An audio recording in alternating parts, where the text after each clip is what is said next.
Bendecimos tu nombre, buen Dios. A ti la gloria, el honor y la alabanza por los siglos de los siglos. Bueno es estar en tu presencia y bendecirte hoy. Bueno es adorarte, Señor, y darte todo reconocimiento, toda adoración y toda alabanza por los siglos de los siglos. Aquí nos reunimos este grupo de hijos tuyos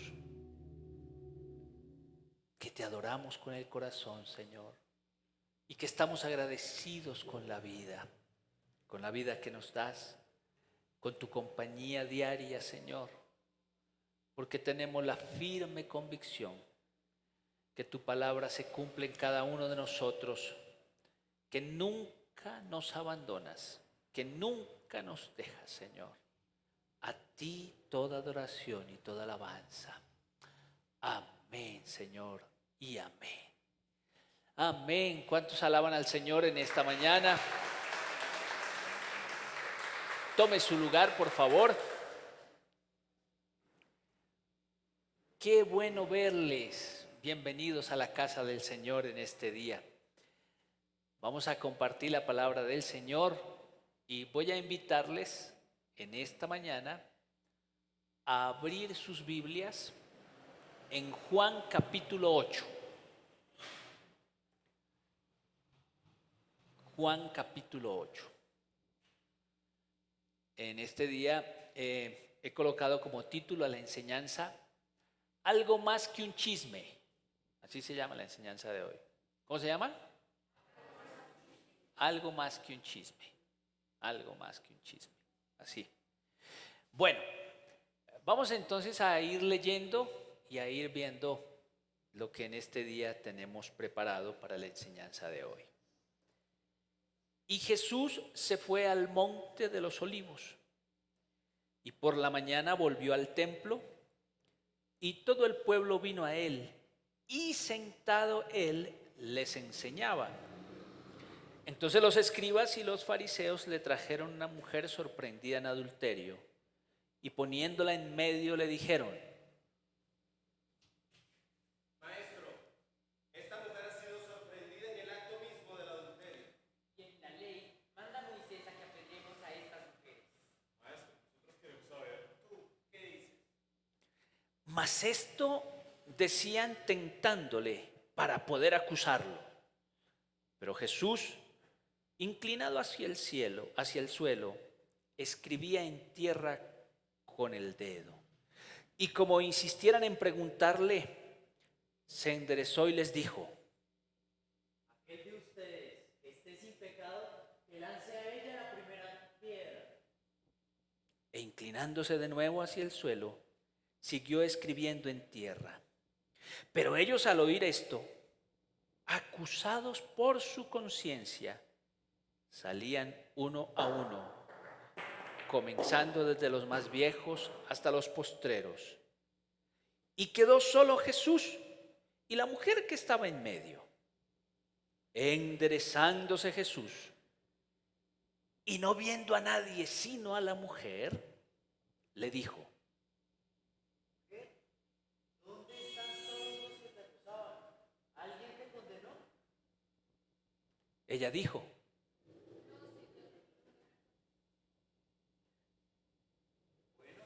Entonces yo tampoco te condeno. Ve y no peques más.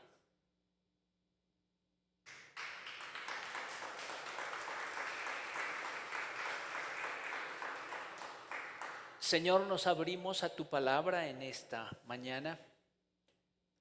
Abrimos nuestro corazón, nuestra mente. Abrimos nuestro ser a ti. Nos disponemos para que tu palabra nos hable y que podamos actuar conforme a lo que ella nos enseña. Amén y amén. Bueno, vamos a hablar un poco del contexto de esta palabra. Es que este relato es puesto por el evangelista al final del ministerio de Jesús. ¿En dónde está puesto? Al final del ministerio del Señor Jesucristo. Y es que dos sectores muy importantes le acaban de poner una trampa al Señor. Los fariseos y los escribas le ponen una trampa al Señor Jesucristo y le ponen una trampa entre la misericordia y la ley de Moisés. ¿Cuál es la trampa que le ponen los fariseos y los escribas? Bueno, primero, si el Señor decide apedrear a esta mujer y se une con los que están en ese lugar y les dice, apedréenla, pues va a ir en contra de lo que Él mismo ha predicado durante todos esos años. Porque Él habló de misericordia y de amor. También va a ir en contra del Imperio Romano, porque un judío no podía tomarse la ley por sus propias manos, a no ser que los romanos le autorizaran. Entonces lo están colocando en un entredicho allí. Esto es si el Señor decide unirse a toda esta turba y apedrearla. Pero si decide no apedrearla, también se está metiendo en otro problema. Y en otro problema es con la ley de Moisés. Porque la ley de Moisés dice que cualquier persona, hombre o mujer, que cayese en el acto del adulterio, tenía que ser apedreado. Entonces no solamente era la mujer, podía ser el hombre también. La traen a empujones a donde está ella y la mujer queda de pie y en medio. Y ese quedar de pie y en medio es como se solían hacer los interrogatorios judiciales de la época. Así quedaban las personas cuando se sometían a un interrogatorio judicial. El Señor, ¿cómo ha quedado? ¿De pie o sentado? ¿Qué dice la palabra? ¿Qué acabamos de leer? Él estaba ¿cómo? Sentado. Y cuando un maestro estaba sentado era porque estaba ¿qué? Enseñando, recuérdenlo. Los maestros de la época se sentaban, por eso dice se sentó a dar cátedra, porque se sentaban a enseñar. La pregunta de los fariseos está oponiendo la autoridad de Jesús a la ley de Moisés. La ley de Moisés dice que si encontramos este grupo de personas en el mismo acto del adulterio, hay que apedrearlas. ¿Tú qué dices? Entonces lo pone en una situación muy fuerte porque es la autoridad suya o la de Moisés. ¿Cuál? Jesús no se acelera realmente en contestar y más bien los va llevando a que su propia conciencia les conteste. Porque ya vimos que cualquier decisión que el Señor tome está ¿qué? Está equivocada, ¿cierto? Y es que le han puesto una trampa. Entonces, muy sabio el Señor Jesucristo los está llevando a que sea su propia conciencia la que dicte sentencia. Y cada uno, me llama la atención esto, cada uno, sin que el Señor los juzgue. ¿A quién juzgó el Señor en este pasaje? A nadie. Ni a los fariseos, ni a los escribas, ni a nadie, ni a la mujer. Cada uno, sin que el Señor los juzgue, se van yendo sin lanzar una sola piedra. Mire semejantes ladrillazos que trajeron esta mañana aquí. ¿Ah? Yo sí vi que había un muro por allí que lo habían tumbado y dije, ¿y qué harían todas esas piedras? Pues ya las acabo de encontrar aquí en la plena. ¿Ah? Pues cada uno de ellos, sin lanzar una sola piedra, tuvo que irse yendo, no porque Jesús lo haya juzgado. No juzgó ni a escribas, ni a fariseos, y a la mujer tampoco le condenó, y todo lo contrario, le mandó a hacer la vida. Vete, mujer, yo tampoco te condeno. Mire qué pasaje tan lindo. A nadie condena a Jesús. ¿No? Más bien los puso a una autorreflexión. Y cada uno de su propia conciencia descubrió si era o no era juzgado. Ahora, bueno, este pasaje puesto en Juan es demasiado simbólico. Juan es un escritor con una simbología demasiado rica que hay que aprender a meternos en él. Hay algunas acciones de Jesús que nos deben llevar a comprender qué es lo que está pasando. Por ejemplo, estamos poniendo al final de Jesús esta narración, es decir, al final del ministerio de Jesús. Y hay dos cosas que llaman la atención. Una de ellas es que el Señor se agacha. Mire, vamos a mirar el pasaje. Vamos a leer el versículo 7, si lo vamos colocando en la pantalla, 7. Como seguían preguntándole, el Señor entonces estaba agachado, ¿cierto? Dice la Escritura que escribía. Nadie sabe qué escribía.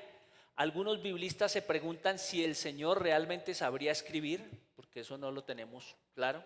Pero ahí está haciendo rayones o como lo llamen. Se ha agachado y ahora se endereza. Y responde: el que de vosotros esté sin pecado, que arroje la primera piedra. Versículo 8. ¿Volvió a qué? Volvió a inclinarse. Fíjese que el pasaje ya nos ha contado dos veces la posición de Jesús. Está sentado, pero ahora, para dar una enseñanza simbólica, se pone de pie y se agacha y vuelve y se levanta. Versículo 9.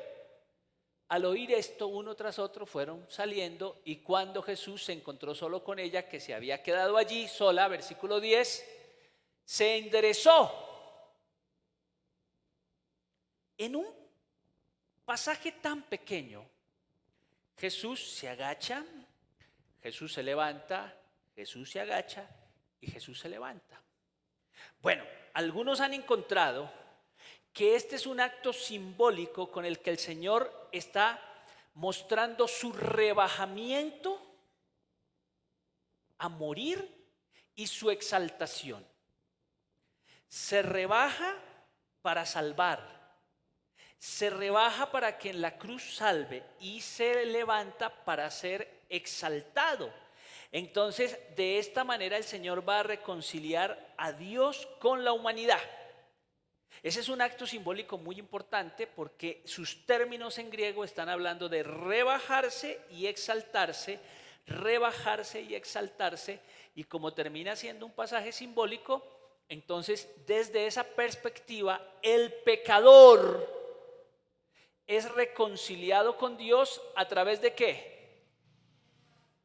¿Recuerdan ustedes a la carta a los Filipenses?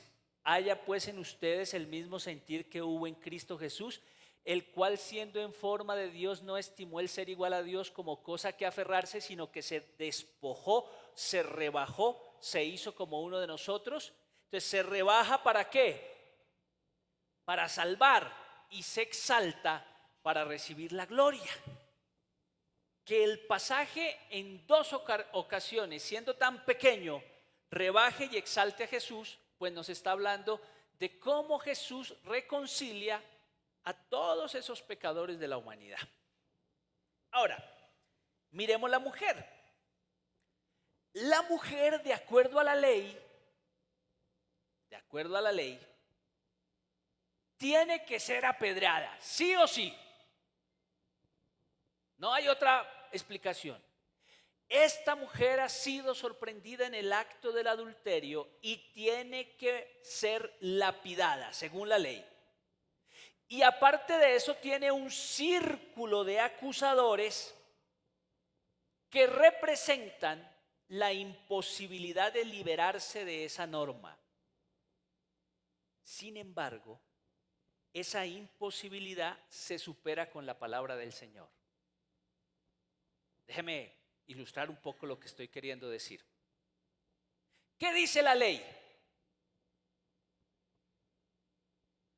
¿Tiene salvación según la ley esta mujer? pero por ningún lado. Y este círculo de acusadores están allí para que esta ley se cumpla. Así que no es bajo ningún parámetro hay alguna posibilidad de salvarse. Esta mujer ya está muerta. Sin embargo, hay una palabra que al muerto le devuelve la vida, y es la palabra de Jesús. ¿Amén? ¿Me estoy explicando? Es la palabra de Jesús. Porque ¿qué dijo Jesús? Bueno, si ustedes están sin pecado, pues tiren la primera piedra. Entonces esta mujer está pasando de la muerte a la vida. La mujer lapidada es reemplazada por una mujer libre que tiene un futuro por delante dado por el Señor. Mujer lapidada. No hay escapatoria. Está en el acto del adulterio. No hay escapatoria. Tiene que morir. Pero una palabra de Jesús transforma a esta mujer de muerta a una viva con futuro. Porque cuando se queda sola con el Señor, ¿qué le dice el Señor? Mujer, ¿y qué pasó con este círculo de acusadores que estaban aquí y que querían acabar contigo? No, Señor, se han ido. Ah, bueno. ¿Qué estaría esperando la mujer? Ahora los dos solos, ahora sí vas a ver qué es bueno. Alcánceme la correa. No. Mujer, yo tampoco tengo mucho que decirte. Más bien vete a hacer la vida de una manera distinta. Vete a hacer la vida diferente. Cámbiala. Y el Señor le da una vida libre con un futuro distinto. Porque eso es lo que hace Jesús con cada uno de nosotros. Pero me llama la atención que todos salieron convertidos. Porque los fariseos y escribas, ¿qué hicieron? Oiga, si alguno de ellos se hubiese creído inocente, ¿qué había hecho? Lanza la piedra. Pero no, Jesús apeló a su conciencia para que ellos cambiaran de actitud. Y la mujer también cambió de actitud. Ahora, hay una pregunta muy interesante. ¿Por qué una mujer adúltera? ¿Por qué una mujer adúltera? Si el pasaje desde el Pentateuco dice claramente que hombre o mujer sorprendidos en el acto del adulterio tienen que ser lapidados. ¿Acaso está adulterando sola? ¿Dónde está el otro? ¿Dónde está el esposo de la mujer? ¿Está aplaudiendo a los fariseos y escribas que la quieren lapidar? ¿O dónde está? Pues mire qué interesante. En el Antiguo Testamento, la imagen de los profetas para hablar del pueblo de Israel como un pueblo infiel a Dios era una mujer adúltera. Así que realmente, ¿quién es esta mujer adúltera?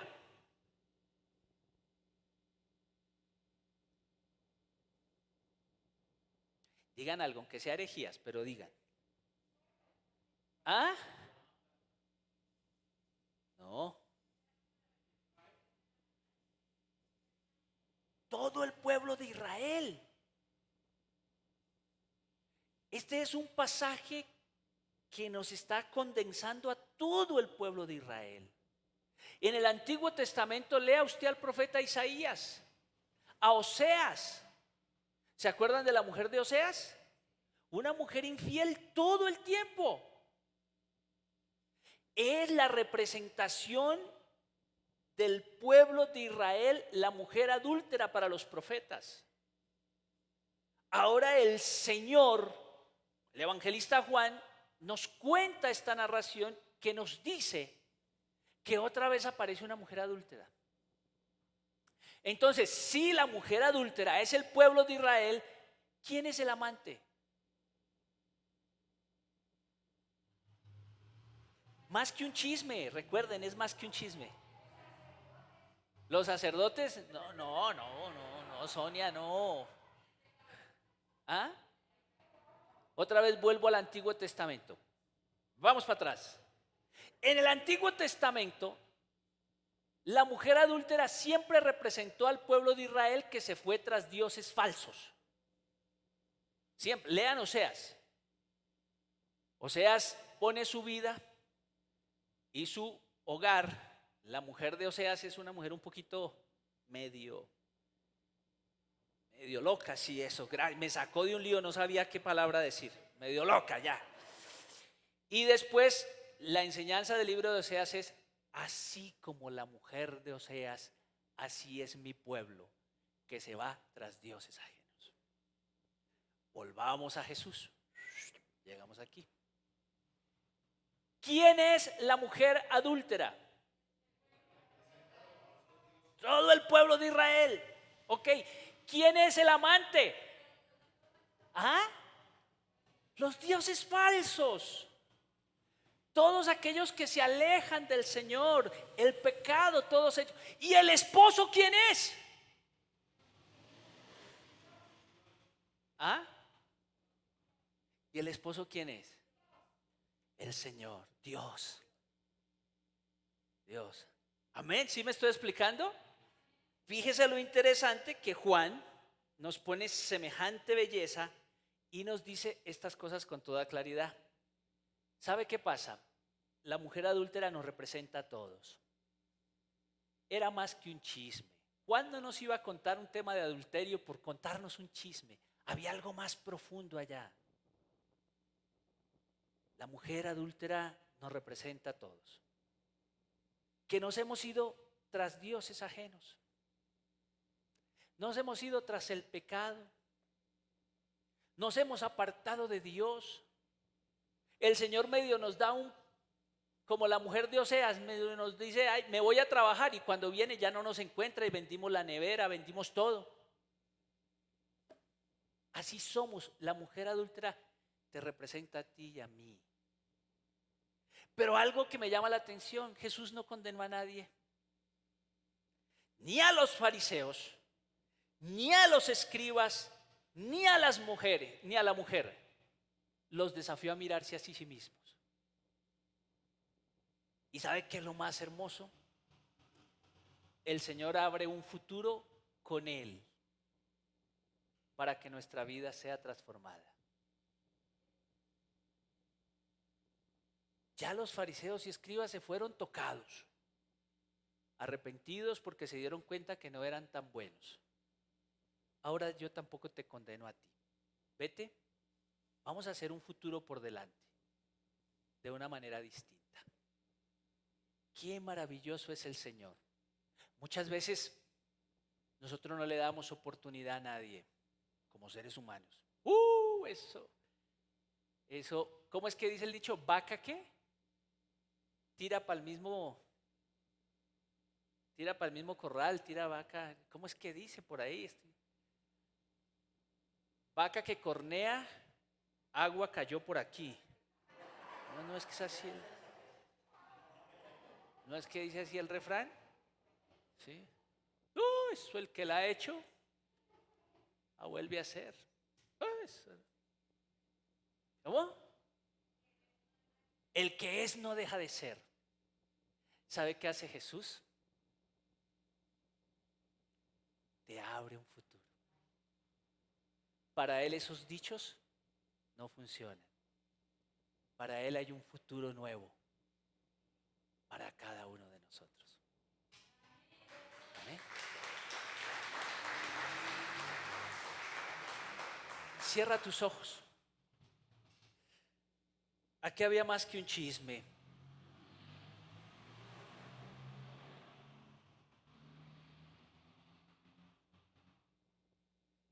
De pronto hoy Jesús te confronta. Te puede confrontar con los fariseos y escribas. A veces somos tan fáciles de extender nuestro dedo para juzgar a otros. Pero Jesús aún así ni te juzga. Apela a tu conciencia. O seguramente todos representamos a esta mujer adúltera tras dioses ajenos, alejados de Dios tan fácil. No podemos pasar ni una crisis porque ya ahí nos vamos alejando del Señor. Pero el Señor hoy no te condena, no acaba contigo. Cree en ti, cree en mí nuevamente. Se rebaja para salvarnos y se exalta en la cruz. Se rebaja para que la ley no acabe con nosotros, no nos apedree. Y se levanta para decirnos que tenemos futuro con Él. He decidido seguir a Cristo. He decidido seguir a Cristo. He decidido seguir a Cristo. No vuelvo atrás. Díselo con todo tu corazón. No vuelvo esta mañana. atrás. La cruz está ante mí, el mundo atrás quedó. La cruz está ante mí, el mundo atrás quedó. La cruz está ante mí, el mundo atrás quedó. No vuelvo atrás. No vuelvo atrás. No vuelvo atrás.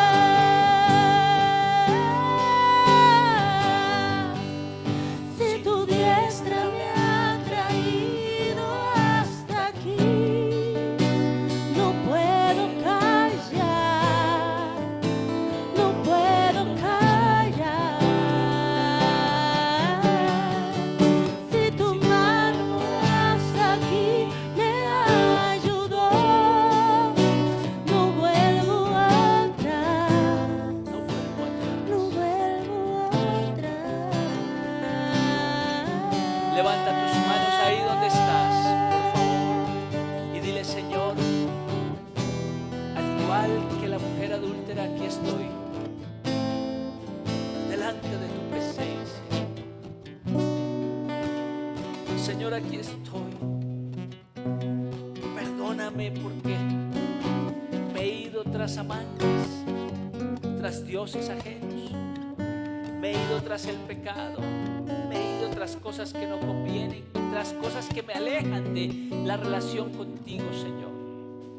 Pero aquí estoy en esta mañana, mirando hacia adelante, un futuro diferente, un sueño distinto, unas posibilidades nuevas, un caminar contigo, Señor. Una esposa renovada, transformada. Una esposa fiel a ese esposo que nos ama tanto.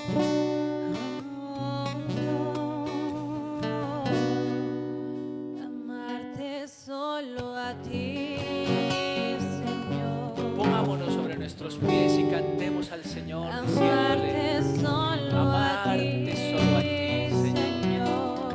Amarte solo a ti. Amarte solo a ti, Señor. Y no mirar atrás. Amarte solo a ti. Díselo con todo tu corazón en esta mañana.